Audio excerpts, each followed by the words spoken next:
Well, guys, welcome back to our weekly To the Heights podcast. We're really journeying with the Hallow app, the Pray 40 Lenten Challenge. Just to catch everyone up, if you haven't been listening, we're going through the story of Takashi Nagai, incredible survivor of the atomic bomb in Nagasaki, 1945, August 9th. I believe the date was, right? August 9th. Yep. But just an incredible story. So if you haven't looked at, I say this every time, check out his story if you're not following along. Incredible. I think they should make a movie about him. This guy, first of all, lived a heroic life, had this beautiful family, was worked in the X-ray unit as a physician at a hospital. Eventually, he lost everything with the atomic bomb in 1945 in Nagasaki. I believe he was only about half a mile away from the atomic bomb blast, ground zero in Nagasaki. Survived, which is a miracle itself. Lost his beloved bride, his wife, his two children survived. So really, we're walking through the story with Takashi, seeing how this guy, worst possible thing that can happen to someone, loses everything, his home, his wife, everything he knows and loves, and how he still stays faithful to God amidst it all. And just a beautiful story. Now we're kind of coming to the end of his story, how he's recovering. So the bomb happens, he realizes what he's lost, still has this incredible act of faith, of trust in God. Like, God, I don't know what's going on or how to navigate this, but I know you are good. I'm going to trust you. And so just that incredible act of faith. And how to be a dad to his 10-year-old and 4-year-old. I think it's a son and daughter. How to be a father with your mom has passed away and we've lost our home. Let's journey together. I think they built a little hut and their kitchen is like a campfire with a little pot without handles. So it's like, man, lost everything, but still singing the praises of God, knowing His goodness. So Matt, as we kind of wrap up the story of Takashi, and this week in Takashi's life, we're looking at the theme of surrender through the Hallow app, through Pray 40. And wanted to ask you, really in this journey we're on, we're coming to the end of, 2/3 of the way through Lent, but really that idea of how have we grown in that surrender and that trust in God, just like Takashi has done in his life. So I want to kind of throw it back on you, see how this Lent has been for you. Yeah. I encourage everybody to listen to that story as well. It's just been incredible, and there's so many takeaways that will really help us strengthen our faith. And it is more relatable than you would think because most of us none of us have been through that kind of tragedy, but we've all been through tragedy, and we know lots of people right now in the Bishopmore community, they're going through things, and to have that kind of faith and that kind of ability to see God through that and utilize God to help you through it, it's just amazing. So that story's been awesome, but I'll tell you, the Hallow app has offered a lot of things, not just the story of Takashi Nagai. And so, Father Mike Schmitz and his homilies on Sundays have been really powerful. One of the takeaways I've really had during this time of Lent, and now talking about surrender, is his idea that he introduced to us at the beginning, and I don't remember their Latin phrase. Ascesis. Like asceticism, the word asceticism, like having...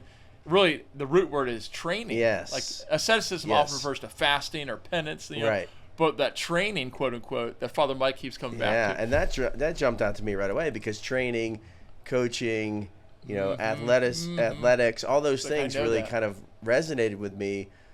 And what I've experienced, and I'm really excited about, is this idea of going through, we're on day 29, day 30. Oh my gosh, 30. And having been consistent with the training, with the listening, with the praying, with the silence, with the time that we've learned through the app and through some of the homilies and through the story, I've become closer to God. And Father Mike challenged us to grow in our faith, to grow to be more like God during this time of Lent. 40 days. So that's been pretty awesome, and I'm looking forward to that. I'm looking forward to Easter, the resurrection, it's celebrating cool how when you're that. doing the training, kind of like sports, like if you win and you didn't practice that much, you just win off your skill and pure talent. It's like, oh, cool, we did it. But if you train, early morning workouts, work your tail off with your teammates, and you get that victory together, it's so sweet because you put in all this hard work. Right. It's kind of the same thing with Lent. Like if you don't do anything the whole Lent, you're like, oh yeah, it's Lent. Let's put up some purple, and and then Easter comes. You're like, oh cool, it's Easter. Yeah. But if you've been like intentionally saying these 40 days, I'm going to give God more time, more of my heart, more opportunity to Him to speak to me. Man, Easter's going to be so sweet. Easter's going to be this moment of this renewed resurrection in our own heart, whatever we're going through it, Right. So I love that word training, and Father Mike keeps coming back to that on those Sunday homilies. What is training? And when it comes to our spiritual life and athletics or anything, it's studying hard, it's working out, it's like eating right, right? But what is the training we're in? It's really giving God the time and the space. He does talk about time and space. To allow us to hear his voice, to allow us to encounter him, you know? Because he'll take 99 steps. He's just waiting for us to take one. Right. You know, that's all he needs. Right. It's like a little bit of time, a little bit of open, you know? Yeah. I feel like that's the training. It's just a fight for that time and space, you know? And that's such a cool concept, because if you're willing to just, again, like, how do you create a habit? Mm-hmm. How do you make time? How do you do that consistently? Well, you just got to do it once. Yeah. You got to do it one day, yeah. and then the next day you just do it again. Mm-hmm. Well, eventually it becomes something, like you said, God'll do most of the work. Most of the legwork, yeah. If you just meet him a little bit, just give him a little he'll bit. do the work, and then pretty soon it's so gratifying or satisfying that it becomes a habit. Yeah. And that's what I'm experiencing in my own personal journey, which is, you know, what I want to share with everybody who listens to this podcast. Amen. Is that we're all at different levels. You certainly are different than I am, and your experience is different. And so for me, it's been very powerful to see and to experience it with that concept of training has really resonated with me. And it's really been it's been something that I'm excited about finishing the race, really, you know, if I want to think of it that way. Amen. It's been cool. And it's meant to, you know, Father Mike says this in his homilies too, kind of like Advent, but Lent, it's really meant to not just prepare us for this celebration of Easter Sunday in a couple weeks, but it's meant to change our hearts for the rest of our lives going forward. So each year, that liturgical season, it's not meant to be like eat, sleep, repeat, you know, just keep the cycle going. It's meant to continuously throughout our life, man, growing each day, growing each year, growing throughout our life, because we're always at a different spot. We always have different struggles, different crosses we're bearing, you know. So it's constantly coming back to, Lord, what's the training you're calling me to this year? You know, because each year it's going to look a little bit different, you know. That's awesome, man. I know one other piece, you know, that you shared was on your heart was really that question Jonathan Rumi, when he leads those guys, those discussions, is the final question he asked. You know, how will you respond to this? Right. You know, so I want to hear kind of how that was on your heart. Well, he was talking today, sharing the gospel message today from John chapter 5, and just talking about testifying and how can I testify for myself. I can't testify for myself, God was saying. And so, anyway, it goes through the whole thing. You probably remember it better than I do, but it was powerful. But at the end of it, he asks you kind of what's your takeaway, essentially. And the first thing I thought was that God was enough. I mean, that, to me, that's what it spoke to me. Is like, God is enough. God is everything. God is all that we need. We don't need anything from anybody else or any other person that he's referred to in the gospel. But then he asks at the end, he says, you know, what's the phrase that he uses? How will you respond? How will you respond? How are you going to... And it immediately struck me, Lord, I believe, help my unbelief. Immediately. And that was the line from day one. From day one. And the reason being is because, you know, I have no hesitation whatsoever in my belief, but I know that I still have doubts and I still need help along the way. So to me, originally when I heard that, Lord, I believe, help my unbelief, I was like, that's a little simplified. But boy, it seems so powerful to me that I don't think I'll ever forget that phrase. I don't remember where that was from, Mark, something. But it was pretty awesome. So I like how he's helped us journey that way and ask those really simple questions. It's been really powerful. Man, I agree. And we can kind of wrap up here, but the whole story of Takashi, kind of that line that started day one, Lord, I believe, help my unbelief.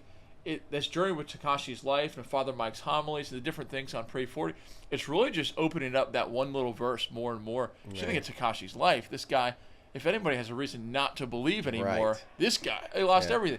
So to see this incredible faith, and of course, I'm sure there's part of him that says, God, I don't know how to go forward. I don't know how to. I think one of the things in the story of Takashi, when he had to go tell his children their mother passed away, he didn't know how to do it. He's like, God, I have no idea how I'm going to do this. So every one of us, hopefully it doesn't look like that, but God, I believe, help my unbelief. I need you. You know, that humility. So I don't know, that one little line, it's simple, but it's like the truth of all of our lives. God, I do believe, and our belief at different moments of our life feels a certain way, feels stronger. Sometimes it feels he might feel distant, but it's that choice to say, God, I'm going to hang on to you, though, because I know you're good. I know you're faithful. Right. You know. Yeah. And how about when his daughter runs home and says that, this is what she says, something about smelling my father. This is what my daddy smells like. Or whatever. Oh, that love for the father. Yeah, and as a parent, or just as all of us, just to understand that those little moments are so important, and not to take them for granted. Those little moments, and as a father, you never forget them. Like those little things, you will never forget them. Oh. And I think back to the days when my kids were little, and how meaningful those times were, and they're defining moments. Amen. They will shape the relationship you have. Amen. Same thing with our relationship with God. These moments that we have, these simple little moments that nobody else knows about but us, when we're walking, when we're thinking, when we're talking, when we're praying, will define our relationship for the rest of our lives. Matt, the other night with Gemma, our 2-year-old, this is the last thing I'll say, but where I was putting her down, and I always say, I love you, Gemma, give her a big kiss, and she's starting to have longer sentences and put a few words together. And as I was close to the door, she said, I love you, Daddy. It was like the first time she ever said, I love you, Daddy, in one line. And I was like, oh, my gosh. I just was about to cry. It will make you cry. But to think about how that made me feel, and to think about God the Father, like, obviously our fatherhood doesn't even compare to his love for us, So to think about how much it means to him when we open our heart in that training to say, God, I love you. Like, Dad, Father, I love you. Even if our love isn't perfect, it's just a little, we're trying a little bit, but like how that, consoles the heart of the Father, and how much he wants to pour out his grace on us. He's just waiting for that openness, Yeah, and I don't know if we want to go any longer, but the vulnerability, the tears, you almost cried, and they reference that in the pod or the it was Father Mike's homily. Father Mike talked about tears, and what those really represent, and that somebody really cares, and being able to be vulnerable, to be able to reach out to God and say, God, I love you. I mean, and tell other people that you love God. I mean, that's being vulnerable, and in our relationships with our kids and our family members and people that we really care about, to be able to have that ability to be vulnerable, to show tears, to be moved in that way. Amen. It's really powerful. Amen, man. Amen. Well, Matt, thanks so much for sharing. And I'm excited too. Absolutely. 2 weeks of Lent left. We're getting ready. We're training. And again, if you feel like, oh my gosh, I haven't lived this Lent like the training ground per se, or I feel like I've messed up or failed over and over again, all God is asking is for today. Let's start anew. Let's start anew. Never too late. Anyways. All right, guys, we're praying for you. We love you. And God bless you. Thank you.